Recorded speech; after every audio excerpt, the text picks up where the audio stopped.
Breaking news చూస్తున్నాం. CM Revanth Reddy అధ్యక్షతన సచివాలయంలో రాష్ట్ర మంత్రివర్గ సమావేశం జరుగుతోంది. ఈ భేటీలో వ్యవసాయ రుణమాఫీ సంపూర్ణంగా అమలు చేయడం, పంటల బీమా, రైతు భరోసా, హైడ్రాకు చట్టబద్ధత కల్పించే ఆర్డినెన్స్ జారీకి ఆమోదం తెలపనున్నారు. దీంతో పాటు వివిధ అంశాలపై కీలక నిర్ణయాలు తీసుకోనున్నట్టు తెలుస్తుంది. చెరువుల పరిరక్షణకు ఏర్పాటు చేసిన హైడ్రా ఇప్పటి వరకు 99 జీవో ద్వారా మాత్రమే కొనసాగుతుంది. ఈ సంస్థ FTLలో ఉన్న ఆక్రమణను తొలగిస్తుంటే కొందరు అడ్డుకొని హైడ్రాకు కూల్చివేతల అధికారం లేదంటూ హైకోర్టును ఆశ్రయిస్తున్నారు. ఈ నేపథ్యంలో హైడ్రాకు చట్టబద్ధత కల్పించే ఆర్డినెన్స్ అంశంపై మంత్రివర్గ నిర్ణయం తీసుకోనున్నట్లు సమాచారం. ఇదే విషయానికి సంబంధించి మరింత సమాచారాన్ని మా ప్రతినిధి రాంబాబు లైవ్ ద్వారా అందిస్తారు. రాంబాబు, చెప్పండి, హైడ్రాకు చట్టబద్ధత కల్పించే అవకాశాలు గట్టిగా కనిపిస్తున్నాయా? లక్ష్మణ్, నాకు ఇప్పుడే కొద్దిసేపటి క్రితమే ముఖ్యమంత్రి రేవంత్ రెడ్డి అధ్యక్షతన మంత్రివర్గ సమావేశం అయితే ప్రారంభమైంది. ఈ యొక్క కేబినెట్ సమావేశంలో ప్రధానంగా కొన్ని కీలక అంశాలపైన చర్చించి ఆమోద ముద్ర వేసేటువంటి అవకాశం ఉంది. ప్రధానంగా హైడ్రాకు సంబంధించినటువంటి అంశం పైన ఇప్పటికే హైడ్రా తాపాన్ని తాను చేసుకుంటూ వెళ్తుంది. జీవో నెంబర్ 99 తీసుకొచ్చి రాష్ట్ర ప్రభుత్వం ఎక్కడైతే ఆక్రమణలకు సంబంధించినటువంటి అంశంలో, ఎక్కడైతే FTL గానీ బఫర్ జోన్ లో నిర్మాణాలకు సంబంధించినటువంటి అంశంలో కూల్చివేతలు ప్రారంభిస్తే ప్రభుత్వ ఆస్తులను కాపాడుకోవాలన్నటువంటి ఉద్దేశంతో రాష్ట్ర ప్రభుత్వం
సీఎం రేవంత్ రెడ్డి అధ్యక్షతన సచివాలయంలో రాష్ట్ర మంత్రివర్గ సమావేశం జరుగుతుంది. ఈ భేటీలో వ్యవసాయ రుణమాఫీ సంపూర్ణంగా అమలు చేయడం, పంటల బీమా, రైతు భరోసా, హైడ్రాకు చట్టబద్ధత కల్పించే ఆర్డినెన్స్ జారీకి ఆమోదం తెలుపుతున్నారు. ఇదే విషయానికి సంబంధించి మరింత సమాచారం మా ప్రతి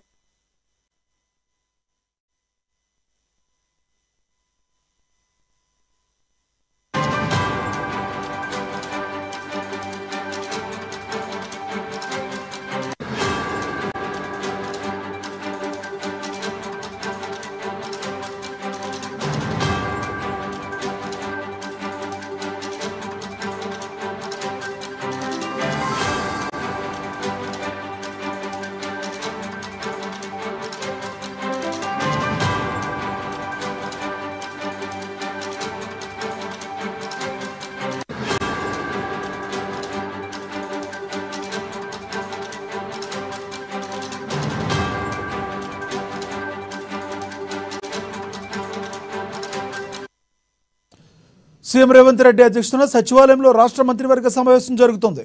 ఈ భేటీలో వ్యవసాయ రుణమాఫీ సంపూర్ణ అమలు చేయడం, పంటల బీమా, రైతు భరోసా, హైడ్రాకు చట్టబద్ధత కల్పించే ఆర్డినెన్స్ జారీకి ఆమోదం తెలుపుతున్నారు. దీంతో పాటు వివిధ అంశాలపై కీలక నిర్ణయాలు తీసుకున్నట్టు తెలుస్తుంది. ఇదే విషయానికి సంబంధించి మరింత సమాచారాన్ని మా ప్రతినిధి రాంబాబు ఫోన్ ద్వారా అందిస్తారు. రాంబాబు, చెప్పండి, మీ దగ్గర ఉన్న తాజా సమాచారం ఏంటి? లక్ష్మణ్, కొద్దిసేపు క్రితం ముఖ్యమంత్రి రేవంత్ రెడ్డి అధ్యక్షతన సచివాలయం వేదికగా కేబినెట్ సమావేశం ప్రారంభమైంది. ఈ యొక్క కేబినెట్ సమావేశంలో ప్రధానంగా కొన్ని కీలక అంశాలపైన చర్చించి ఆమోద ముద్ర వేయనున్నారు. ఇప్పటికే ఇటు హైడ్రాకు సంబంధించినటువంటి అంశంలో రాష్ట్ర ప్రభుత్వం జీవో నెంబర్ 99 తీసుకొచ్చి ముందుకెళ్తా ఉంది. ఈ యొక్క ప్రభుత్వ ఆస్తులను కాపాడుకోవాలన్నటువంటి ఉద్దేశంతో ప్రధానంగా ఎక్స్టైల్ జోన్ లో ఉన్నటువంటి లేకపోతే బఫర్ జోన్ లో ఉన్నటువంటి నాలాలకు సంబంధించినటువంటి కబ్జాల నుంచి ప్రభుత్వ భూమిని కాపాడుకోవాలని చెప్పి రాష్ట్ర ప్రభుత్వం హైడ్రాకు తీసుకొచ్చింది. హైడ్రా కూడా తన పని తాను తీసుకుంటూ పోతున్నటువంటి సందర్భంలోనే అనేక అడ్డంకులు ఏర్పడుతున్నటువంటి నేపథ్యంలో రాష్ట్ర ప్రభుత్వం ఆ హైడ్రాకు చట్టబద్ధత కల్పించాలని చెప్పి ఆర్డినెన్స్ తీసుకొచ్చేటువంటి ఆలోచన దీనిపైన చర్చించి ఈ రోజు ఆర్డినెన్స్ తీసుకొచ్చేటువంటి అవకాశం ఉంది. మరోవైపు రాష్ట్ర ప్రభుత్వం ఇటు వరద సహాయం సంబంధించినటువంటి అంశాలపైన దృష్టి సారించింది. ఇప్పటికే కేంద్ర ప్రభుత్వం ఇటు ఒక నివేదిక ఇచ్చినటువంటి ఇటు రాష్ట్ర సర్కార్ ఇటు దానికి సంబంధించినటువంటి వెంటనే నిధులు విడుదల చేయాలని చెప్పేసి కూడా కోరుతా ఉంది. ఈ నిధులకు సంబంధించినటువంటి అంశాలు కూడా వివిధ ఆస్తి నష్టం జరిగింది, ఈ ప్రాణ నష్టం జరిగింది, ఆస్తి నష్టాలకు సంబంధించినటువంటి అంశాలు ఇటు దాంతో పాటుగా ఇప్పటికే ఇల్లు మునిగినటువంటి వాళ్ళకు 10,000 రూపాయల ఆర్థిక సాయం చేస్తున్నటువంటి రాష్ట్ర ప్రభుత్వం చనిపోయినటువంటి కుటుంబాలకు 5 లక్షల రూపాయలు విడుదల చేస్తున్నది.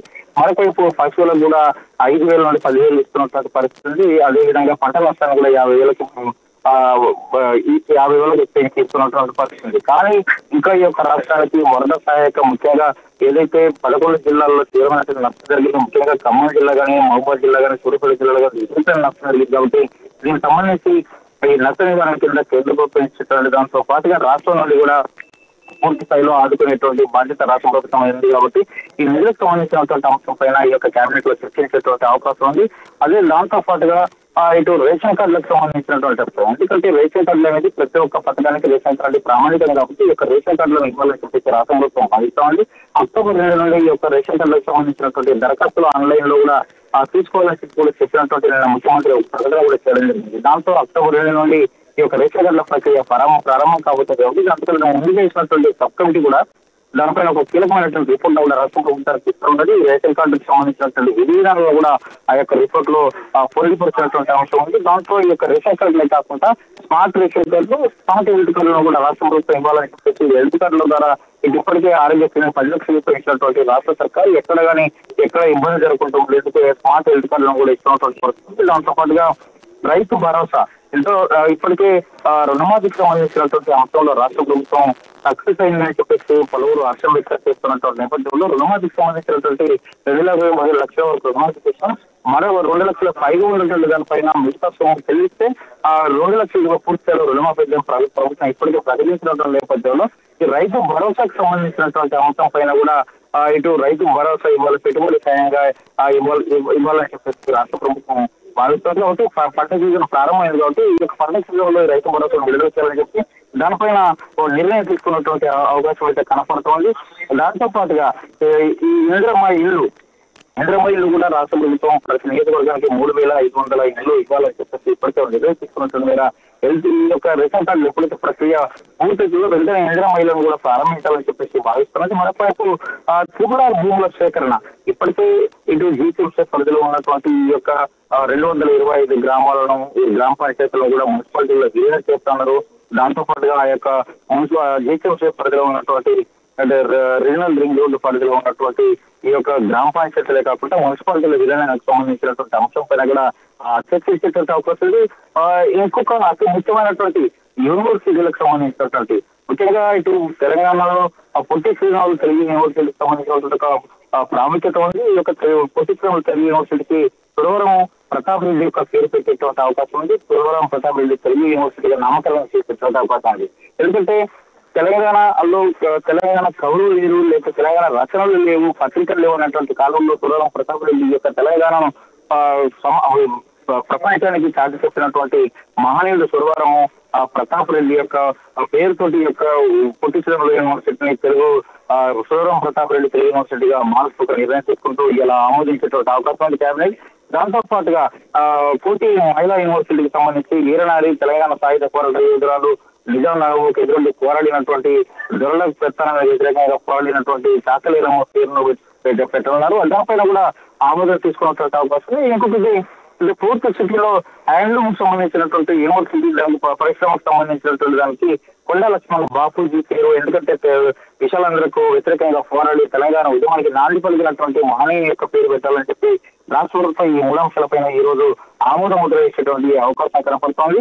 దాంతో పాటుగా నల్గొండ జిల్లాకు దేవరకొండ ఎస్ఎల్ఏసీ పనులను పూర్తి చేసి టన్నెల్ ద్వారా ఈ యొక్క పనులు చేసి పూర్తి చేసి నల్గొండ జిల్లాకు నీరు అందించాలని చెప్పేసి తాగునీరు ఇబ్బంది లేకుండా చూడాలని చెప్పేసి దీనికి నిధుల విడుదల ఉద్యోగులకు సంబంధించిన డిఎల్ విషయం పెండింగ్ లో ఉంది కాబట్టి ఈ డిఎల్ ను కూడా విడుదల చేసే విషయంలో 2 డిఎల్ అయినా ప్రస్తుతం ఇవ్వాలని చెప్పేసి రాష్ట్ర ప్రభుత్వం ఒక నిర్ణయానికి వచ్చింది కాబట్టి దీనిపైన ఆలోచన చేసేటువంటి అవకాశం ఉంది. మరొక వైపు 54 అంశాలతో ధరణి కమిటీ కూడా ఇప్పటికీ ఒక నివేదిక ఇచ్చింది కాబట్టి ఈ 54 అంశాలకు పైన కూడా రాష్ట్ర ప్రభుత్వం ఒక నిర్ణయం తీసుకొని పూర్తి స్థాయిలో ధరణిలో సమస్యలు లేకుండా ఇప్పటికే భూమాత పోర్టల్ తీసుకురావాలనే ప్లాన్ లో ఉండేది కాబట్టి ఈ భూమాత పోర్టల్ కూడా ప్రారంభించాలని చెప్పి రాష్ట్ర ప్రభుత్వం భావిస్తుంది. మొత్తానికైతే కేబినెట్ లో కొన్ని కీలకమైనటువంటి అంశాలపై చర్చకి నిర్ణయం తీసుకున్నటువంటి అవకాశం ఉంది. లక్ష్మణ. Thank you Rambabu.